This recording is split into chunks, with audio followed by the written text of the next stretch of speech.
अंघोळ करताना जर काही बदल केले तर आपलं भाग्य बदलून जाऊ शकतं. सोमवारच्या दिवशी जर अंघोळीच्या पाण्यामध्ये दुधाचे काही थेंब टाकले तर आपला मेंटल बॅलन्स किंवा इमोशनल बॅलन्सिंगला मदत होते. मंगळवारी जर आपण सेंध मीठ किंवा रॉक सॉल्ट जर पाण्यामध्ये टाकलं तर आपलं धैर्य, आपला आत्मविश्वास वाढतो. बुधवारच्या दिवशी जर तुळशी पत्ता पाण्यामध्ये टाकला तर आपल्याला एक मेंटल क्लॅरिटी भेटते. बुध ग्रहाला वेनसडे हा रिप्रेझेंट केला जातो किंवा बुधवार रिप्रेझेंट केला जातो.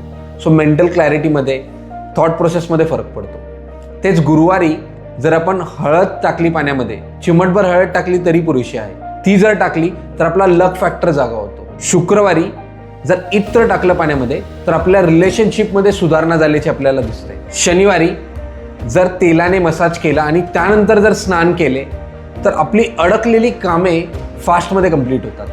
आणि तेच रविवारी जर आपण सँडल म्हणजेच चंदनाच्या पाण्याने जर स्नान केलं तर आपला भाग्योदय निश्चितच आहे. सो हा छोटे छोटे बदल तुम्ही तुमच्या लाईफमध्ये करा आणि फरक पहा. धन्यवाद.